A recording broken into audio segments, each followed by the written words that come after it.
네, 이번 시간에는 손익을 마감하는 것도 좀 살펴볼 건데, 우리가 손익을 진짜 마감하는 거는 1년이라는 기간에 거래가 발생된 내용들을 토대로 결산 과정을 다 거쳐서 마지막에 이제 손익을 마감해서 재무제표를 만드는 거니까요. 손익 마감을, 지금 보는 손익 마감은 기초에 해당하는 흐름을 보는 과정이기 때문에 아주 정확하고 확실한 내용을 본다기보다 이런 식의 손익 마감의 과정을 거치는구나. 요 정도 수준에서 알겠어. 요 정도 수준이라고 보셔야 돼요. 진짜 손익 마감은 실제로 이제 거래가 발생하고 진짜 결산을 통한 손익 마감은 또 다른 학습에서 공부를 하고요. 그리고 시산표와 재무제표는 또 어떤 관계가 있는지를 좀 살펴볼 거고요. 자주 가는 곳이죠. 스타벅스라는 기업의 재무제표, 그러니까 최신 정보를 가지고 하기에는 좀 그럴 것 같아서 뭐 계속 상장하고 있으니까 한 3년 전 정도에 해당하는 내용들을 토대로 재무제표 흐름을 좀 보겠습니다. 자, 손익 마감은 여기서 하는 거예요. 요 강좌 전 영상이죠. 전 영상에서는 결산 수정 분계를 심플하게 설명을 드렸죠. 어떤 기준으로 작성하냐? 발생주의에 의해서 작성한다. 그런데 정확한 건 나중에 공부한다. 이랬고요. 발생주의에 의해서 결산 수정 분계가 또 들어가는 거죠. 그러니까 기중의 분계가 있고 이거는 기중 분계고 요거는 결산 기말 수정 분계고요. 여기에서 어떤 분계가 들어가면 결산 수정하기 전에 시산표에 기말에 어떤 결산 수정 분계가 추가되기 때문에 수정 후 시산표는 달라지는데 뭐가 달라지냐면 계정 과목이 추가되거나 아니면 금액이 좀 변화가 있겠죠. 근데 수정 후 시산표를 지금 볼 수는 없거든요. 결산을 해본 적이 없으니까. 그래서 요거를 비교하는 것은 차후에 결산 과정을 거치는 또 다른 뭐 학습 또는 영상에서 살펴보고 지금은 그걸 했다. 전제하고 과정 이렇다는 거니까 손익 마감은 어떻게 하는 건지를 보겠습니다. 여기서 하는 거죠. 손익 마감은. 손익 마감한다는 게 뭐냐면 시산표상에 있는 계정들을 가지고 이제 손익을 마감한다는데 손익 마감은 손익계산서를 구성하는 수익과 비용을 의미하는 거예요. 그러니까 장부를 마감한다는 얘기가 야 우리 이제 재무제표 만들자.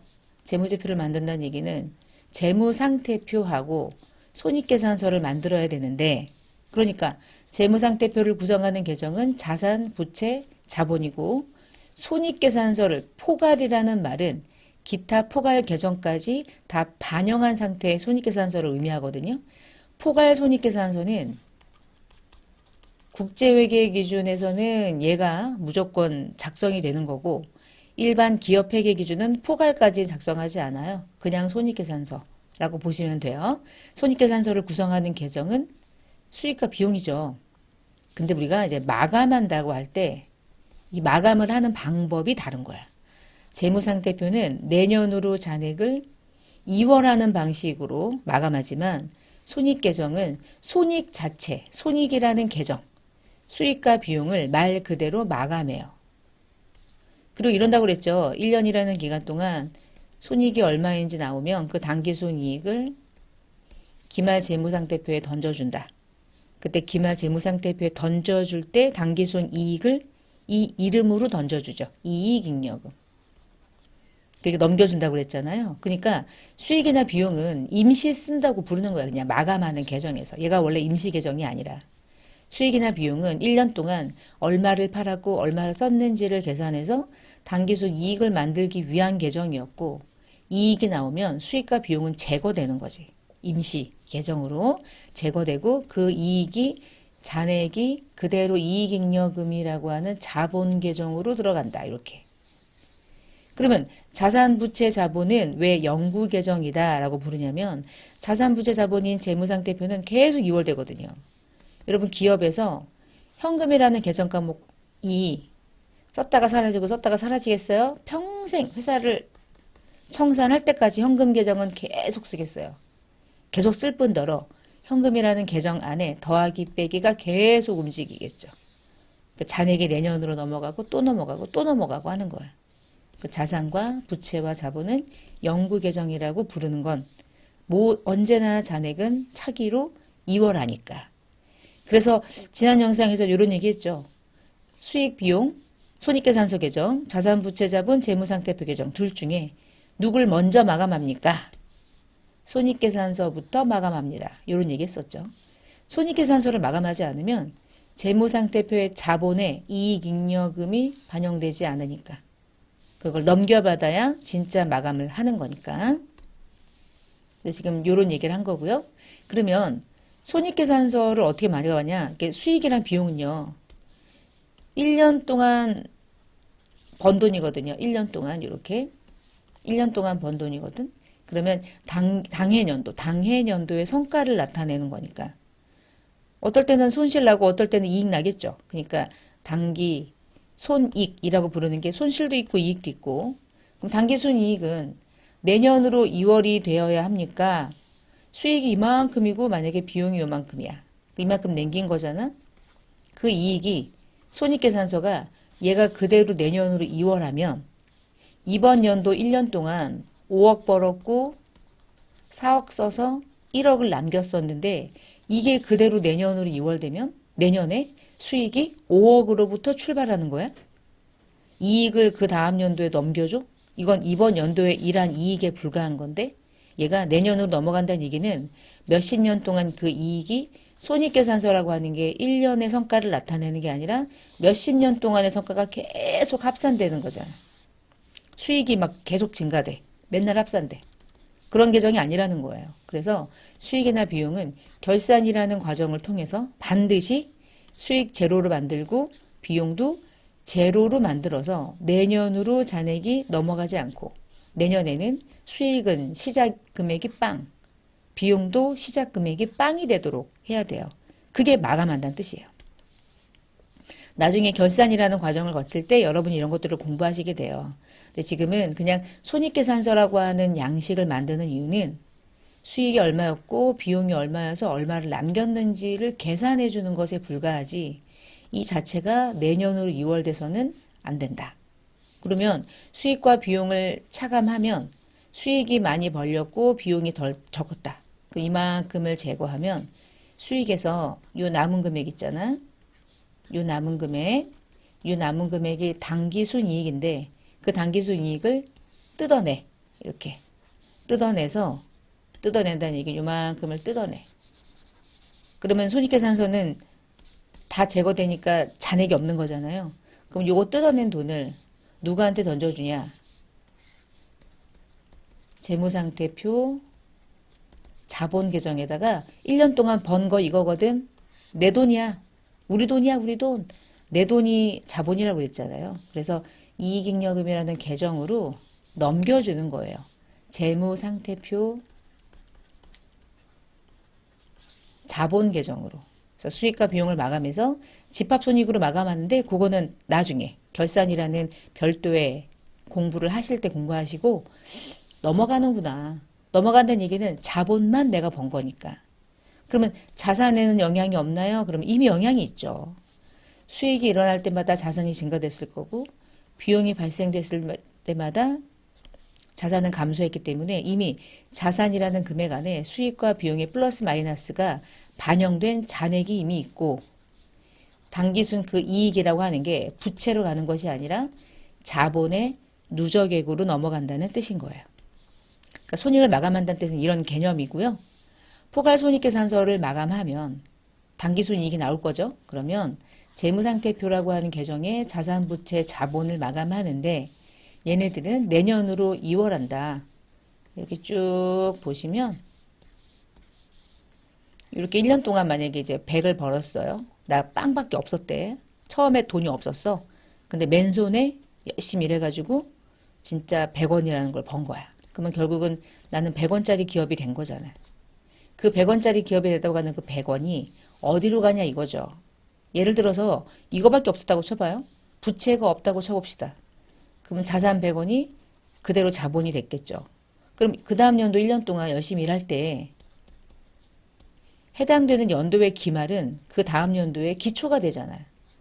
이날은 같은 날이잖아요, 결국에. 그럼 그 다음 연도의 기초에 이번 연도 기말 재무상태표는 그 다음 연도 기초 재무상태인 거잖아요. 그러니까 얘는 그대로 2월 된다고요. 이렇게. 그럼 2월 된 금액이 100원이죠. 열심히 일했더니 80원 벌었대요. 그러면 내수 중에 얼마가 있겠어요? 180원 있겠죠. 자산 180원 되고 자본 180원 되고 부채가 없나요? 실제로는 있죠. 실제로는 있는데 부채가 없다는 전제에서 기업의 재무 상태가 변화되는 것을 설명드리는 거예요. 부채가 있으면 얘가 180이고 자본이 180이고 이렇게 금액이 안 나오죠. 예를 들어서 내가 이번 연도에 중간에 빚을 냈어. 은행 가가지고 돈을 이제 대출 받아온 거야. 대출 받은 게 100이래. 그거 현금으로 100원 넣어놨대. 이게 여기에 들어가잖아? 그러면 자산은 180에서 100원만큼 빌린 돈이 있으니까 이제 280이 됐겠죠. 그리고 부채가 100원이 됐겠죠. 그리고 자본이 180이죠. 280, 100원, 180 이렇게 떨어지는 거야. 그러니까 자본 이퀄 자산이 될 수 없는 거지. 그 다음부터. 그러나 이 자산이라는 금액 안에 자본이 포함되어 있다. 이렇게 얘기해야 되고 단기순 이익의 변화가 어떻게 내 재무상태의 변화가 있느냐는 이런 식의 그림으로 뭔가 재무상태표하고 손익계산서의 관계를 그릴 땐 손익이 부채하고는 관계가 없잖아요. 손익은 오로지 자본의 이익잉여금으로 넘어갈 뿐이지. 그래서 이걸 가지고 부채의 변화를 바로 이해할 수 있게 되는 거예요.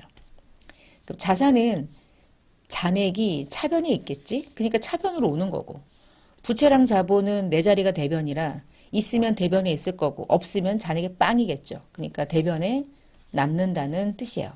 분계를 무조건 차변에 하고 분계를 무조건 대변에 한다는 뜻이 아니라 분계하면서 자산이 차변에도 있었고 대변에도 있었으니까 여기 2가 있었고 여기가 5가 있었고 여기 뭐 3이 있었다. 그러면 7에서 3을 뺀 4만 자산의 잔액으로 남는다. 이런 얘기였던 거죠. 그리고 얘네들이 내년으로 넘어간다. 내년으로 넘어가는 장부. 유일한 장부, 재무상태표. 이런 내용들을 토대로 실제 여러분 시험 보실 때 이제 계산하는 문제가 종종 나와요. 요 패턴으로. 우리가 손익계산서라고 하는 양식을 영어로 income statement 이래서 IS라고 많이 부르고요. 재무상태표는 밸런스시트이라는 말을 여전히 많이 써요. 그래서 나중에 이제 BS라고 많이 불러요. 다른 이름도 있는데 그건 나중에 지금 우리가 재무제표를 확실하게 공부한 건 아니고 과정을 보는 거거든요. 그냥 크게, 그냥 심플하게. 자, 요거를 줄이는 이유는 여기다가 쓸 때 복잡해서 칸이 부족하니까. 그럼 이제 BS가 재무상태로 생각하시고 한번 볼게요. 자, 이게 X1년이라고 해봅시다. X1년에 기초가 되겠지. 그러니까 그림이요. 여기는 기말인 거고 X1년도 기초에 나는 내 재무 상태는 100이었대. 이런 식의 문제를 풀 때 이 100은 아무 말이 없으면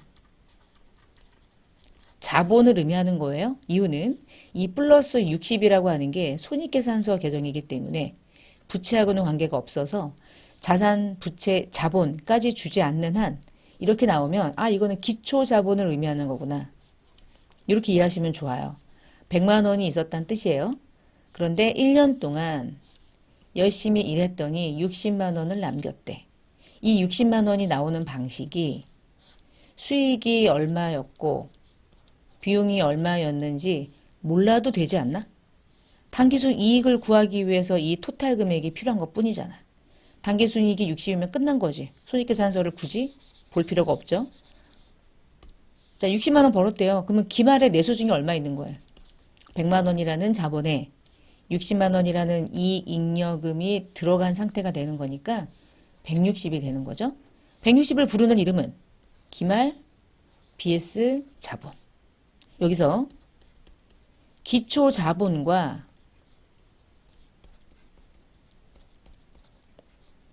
기말 자본을 비교해 볼게요. 100만 원이 기초 자본이거든요. 기말 자본이 160이고요. 얘가 크죠. 얘가 크다는 얘기는 그냥 이것만 가지고 이분법으로 얘가 크다는 얘기는 이익이 났다는 뜻이지. 기초 자본하고 기말 자본 중에 뭐가 큰 게 기업의 입장에서는 경영 성과가 낮다고 얘기할 수 있겠어요. 얘겠죠.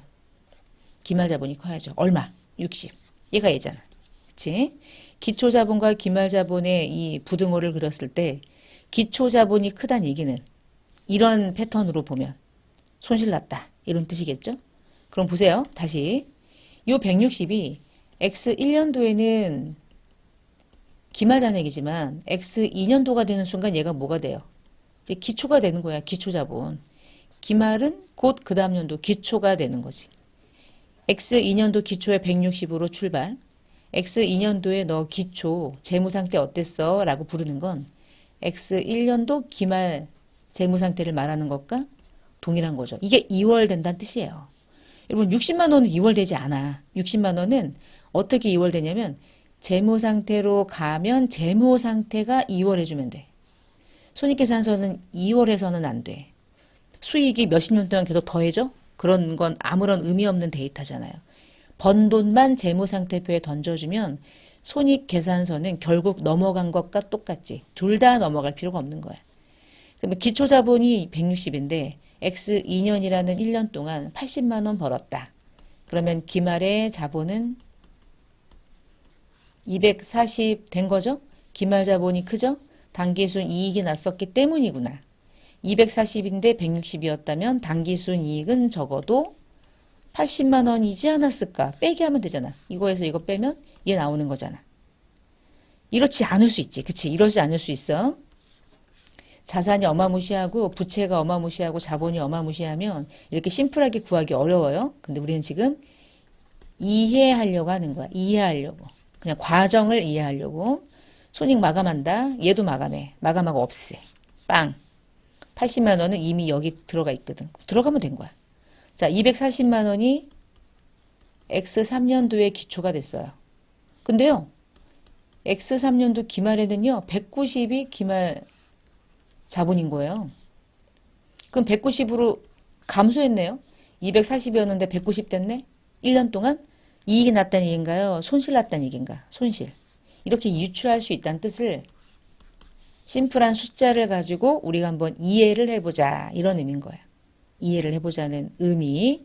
그러니까 너무 크게 과대 해석하지 마시고 BS 재무상태표는 계속 잔액이 2월 된다는 뜻을 보는 거고 손익계산서는 손익을 마감해서 재무상태표로 넘어가면 재무상태표인 자본계정이 넘어가면 그만이구나. 다 넘어가는구나. 결국은 얘는 이 자체가 넘어가는 게 아니라 여기 들어가서 넘어가는 거니까 결국은 넘어가는 거야. 그러니까 손익계산서는 이 안에 들어가고 재무상태표가 내년으로 넘어가는 거지. 결국은 모든 결과물은 항상 재무상태. 모든 재무제표의 끝은. 자, 시산표랑 재무제표의 관계를 좀 볼게요. 우리가 결산 수정하기 전에 만드는 게 수정전 시산표라고 했는데 이게 이제 수정전 시산표고요. 지난 영상에서 했던 거예요. 기말에 갔더니 현금이 220이었잖아요. 차입금이 60이었죠. 자본금은 100이었어요. 수정 전입니다. 손익 마감하고 이런 거 하기 전에. 그리고 종업원급여가 240이었고 수수료 수익이 300이었어요. 자, 여기서 우리가 알 수 있는 것은 현금은 자산, 차입금 부채, 잔액이 대변에 있겠지? 잔액이 상환되지 않았으니까 자본 대변, 수익은 자기 자리 대변, 비용은 자기 자리 차변. 지금 우리가 보고 있는 양식은 그냥 시산표. 1년의 모든 계정을 총망라해서 차변에 있는 잔액과 대변에 있는 잔액을 비교하는 거예요, 지금. 봤죠? 그럼 여기서요. 자산은 재무상태표 계정이죠. 비용은 손익계산서 계정이고요.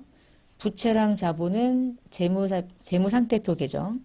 수익은 손익계산서 계정. 그러면 이 중에 모든 계정이 다 들어가 있기 때문에 차변도 합계가 460, 대변도 다 더하면 460인데 얘네들을 자산으로 가는 거 띄어내고 부채로 가는 것과 자본으로 가는 거를 띄어내고 비용과 수익을 띄어내서 손익계산서로 넘어가는 순간 이제 차이가 뜨는 거야. 그쵸? 자, 넘어가는 거를 좀 해볼까? 이렇게 만들었던 거잖아. 우리가 지난 시간에 영상에 했던 게.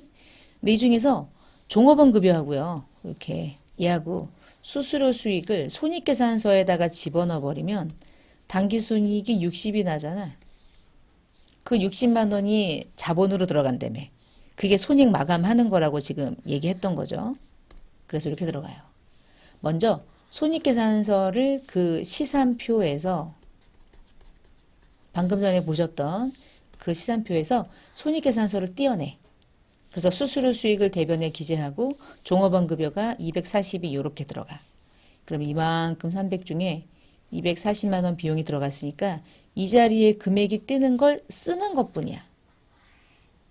쓰는 것뿐이에요. 자, 생각해봐요. 대변이 많은 거예요? 차변이 많은 거예요?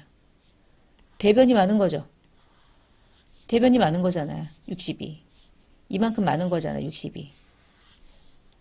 근데 이 중에 얘가 비용이고 얘가 이익이라는 걸 여기다가 표시한 것뿐이야. 표시. 잔액은 여기에 60이 남아있는 거죠. 나중에 손익을 마감할 때 수익이라는 계정 과목이 장부상에 남아있으면 그대로 내년으로 넘어가기 때문에 수익을 대변으로 죽이고 손익으로 마감하고요. 비용을 대변으로 죽이고 나중에 손익 계정으로 마감해요. 그리고 걔를 나머지 60만 원을 이익잉여금 계정인 자본 계정으로 넘겨주는 작업을 나중에 이제 분개합니다. 이게 이제 분개하는 거거든요. 근데 분개하는 거는 나중에 하실 거고 일단 이런 게 있다. 이게 손익 마감하는 과정이구나 이렇게 보시면 돼요. 자, 그러면 이제 그 다음 페이지. 여기서 당기순이익이 완성되면 그 당기순이익을 이렇게 해서 이제 가는 거야. 어디로 가냐면 재무 상태로. 이렇게 지금 보고 계시는 내용으로. 손익을 먼저 마감하고요. 그 다음에 재무 상태표로 넘겨줘요. 재무 상태표는요. 현금이 220이었고 차입금이 60이었고 자본금이 100이었잖아. 그래서 금액이 60만 원 뜬다고 그랬잖아. 그 60만 원을 여기에서 60만 원을 띄어가지고 얘를 띄어서 분개를 통해서 그 대변에 있는 돈을 이 대변으로 보내주는 거야. 그리고 이름은 이익잉여금으로. 이유는 단기 것만 있는 게 아니라 이제부터 계속 이 자리에 2년째, 3년째 모든 당기순이익의 누적액이 계속 쌓이기 때문에 누적액이라는 개념의 잉여금. 그게 손익에서 만들어진 이익이라는 의미가 되는 거예요. 이게 회계 기초 개념에서 얘기를 할 수 있는 부분은 아닌데 이걸 왜 얘기하냐면 전반적인 손익계산서랑 재무상태표가 만들어지는 과정을 좀 이해해야 크게 수풀을 하나 보고 이제 하나하나 이제 찾아가는 게 중요하니까 처음에 수풀 볼 때 100% 이해가 안 돼도 상관없어요. 아, 이런 과정이 있나 보다.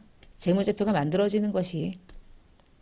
그러면 다시 이제 여기다가 아까 얘기했던 내용들을 좀 접목을 시켜보면 60만 원이라는 당기순이익을 손익이라는 것으로 마감해서 얘 제거하고 얘 제거하고 60만 원만 드러내서 재무상태표 이익잉여금이라는 이름으로 넘겨주는구나. 그러면서 재무상태표가 일치하게 되는 거야.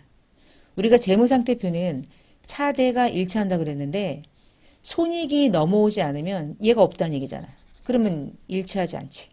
근데 손익이 넘어오는 순간 이제 일치하게 되는 거야. 이것은 회계의 이제 기본적인 흐름입니다. 이게 원칙이고요. 우리가 여기서 처음에 만약에 처음에 사업을 시작했을 때 100만 원 가지고 시작을 했던 거잖아요. 이렇게.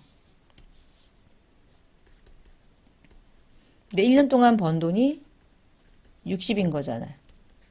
그래서 160이 된 거죠. 또 벌겠죠. 만약에 20만 원 벌었다 해볼게요. 그 다음 연도. 그럼 180이 되겠죠. 만약에 그 다음에 30만 원을 벌면 210만 원이 되겠죠. 자, 그때 요 60만 원은 손익계산서에서는 당기순이익이지만 얘가 재무상태표로 넘어가면서 무슨 이름으로 반영되냐면 이익잉여금으로. 근데 그 다음 연도에 20만 원 벌잖아? 그러면은 이 이익잉여금은 60만 원에서 20만 원이 더해지니까 얼마가 되겠어요? 80이 되겠죠? 자, 마지막에 30만 원 또 벌었대. 그 다음 연도에. 그러면은 80만 원에 30만 원이 가산된 110만 원이 되겠지? 그래서 기말자본은 기본적인 기초 자본금과 110만 원이 더해진 210만 원으로 완성되는 거죠. 이것이 이제 일반적인 재무제표를 만들어내는 과정입니다. 자, 그럼 예제를 좀 하나 볼게요. 예를 들어서 이런 문제가 나오거든요. 기초자산이 100이었고 기초부채가 30이고 수익은 50, 비용은 30, 기말부채는 60이래. 막 이런 걸 줘. 그리고 질문이 뭐냐면 기말자산이 얼마겠니? 이런 식의 문제는 운용사 시험이든 어떠한 시험이든 회계 기초로 제일 많이 나오는 패턴이거든요. 그럼 어떻게 하냐면 여기서 기초가 중요한 거야. 자, 기초는 1월 1일 의미하는 거잖아. 그러니까 기초 시점에 자산은 100이었구나. 적었죠? 기초 부채는 30이었구나. 이렇게 적어. 그러면 자연스럽게 뭘 알게 될까? 기초 자본을 알게 돼. 빼면 되잖아. 100에서 30을 빼면 70이잖아. 이 문제를 낸 사람이 하는 의도는 너 이거 이렇게 해가지고 이렇게 되는 거 할 수 있어? 이거예요. 아무것도 아니에요. 자, 여기까지 넣었죠? 넣었으면 지우고. 두 번째. 수익이랑 비용이래. 이번 연도 수익이랑 비용이겠지? 손익계산서. 수익 50, 비용 30. 그러면 이익은 얼마인 거야? 20. 제가 왜 여기다 적었냐면 이게 대변 잔액이기 때문에 여기다가 안 적고 여기다 적은 거예요. 제가 이해를 돕기 위해서. 순이익이라는 이 계정을 차변 쪽에 적으면 이익이 차변 잔액인 줄 헷갈리더라고. 그것이 아니라 헷갈릴까봐 이렇게 보는 거야. 수익이 50이잖아요. 그러면 전체가 50이란 뜻이죠. 50만 원 중에 비용 30만 원까지는 수익이 커버한 거잖아. 커버 친 거잖아. 그러면 이 순수하게 남은 돈 20만 원은 여기 남은 거잖아, 여기. 그러면 이 그림으로 이해할 때, 문제를 풀 때. 그러면 그 순이익이 기말 재무 상태로 간다고 그랬죠. 자, 근데 기말 부채가 60인 걸 줬어. 쓰는 거야. 기말 부채 60. 썼죠? 자, 그리고 질문이 뭐였냐면 기말 자산을 물어봤거든요. 요게 질문이었어요. 근데 기말 부채를 알려주고 나면 기말 자산을 어떻게 구하지? 자, 어떻게 구하는지 봐요. 기초의 자본이 70이었죠. 그럼 당기순 이익이 20이 났죠. 그러면 더해지면 기말 자본은 얼마가 되는 거야? 90이잖아. 기초 자본 70에 당기순이익 20만 원이 더해진 게 자본 토탈이잖아. 자본금은 70, 이익잉여금은 20. 이렇게. 자본금은 70, 이익잉여금은 20. 이렇게 나눠졌을 거 아니에요. 이 문제의 요지는 너 기말 자본 구하면 기말 부채 알려줬지. 기말 자본 구하면 두 개 더한 금액이 기말 자산이잖아. 이거 몰라? 알지? 구해봐. 답은 150. 이렇게 구하시는 거야. 요 그림에다가 넣으시면 돼. 무조건 T자 계정으로 그려서. 이것을 분개하고 앉아있냐? 분개 절대 못해. 이거 분개하는 게 아니거든요. 뭘 산식으로 써요? 쓸데없어. 그냥 이렇게 패턴으로 이해하는 거야. 기초, 기말, 중간에 당기순이익은 내 기말 자본의 플러스 마이너스가 일어난다. 나머지는 갖다가 집어넣는 방식으로 이렇게 인식을 하시면 되고요. 지금 보고 계시는 게 스타벅스 2018년 그리고 2018년 기준으로 22기였고요. 2017년 그러니까 그 전기가 이제 21기였고요. 제가 지금 영상을 촬영하는 시점은 이제 24년이거든요. 그러니까 뭐 한 좀 됐죠. 근데 최신 정보는 여러분이 다트 들어가서 보시면 되고 몇 년 전에 제가 만들어 놓은 거라서 이걸 이제 한번 그냥 보겠습니다. 숫자에 대한 과정인 거니까. 자, 재무제표 이제 원 단위로 지금 기입을 하고 있고요. 손익계산서를 잘 보시면 1월 1일부터 12월 말일까지 끝. 다시 2017년도 1월 1일부터 12월 말일까지. 그러니까 1년 동안 번 돈, 1년 동안 번 돈 이런 개념이란 말이야. 기간 개념이. 근데 재무상태표는 그게 아니죠. 회사가 설립되는 시점부터 지금 현재 이렇게 들어가는 거지. 기말 현재 이렇게 들어가는 거죠. 이것이 2월 된 누적액을 의미하는 거고요. 이거는 기간 단위별로 얼마를 벌었는지를 계산해 주는 거고. 손익계산서가 어떻게 만들어지는지까지는 지금 모르셔도 돼요. 지금 보고 싶은 거는 얼마 벌었어? 이게 좀 궁금한 거야. 국제회계 기준을 사용하는 총 포괄 이익을 좀 볼게요. 97568 467 848 그러니까 975억 그리고 6,846만 7천만 이렇게 나오는 거죠.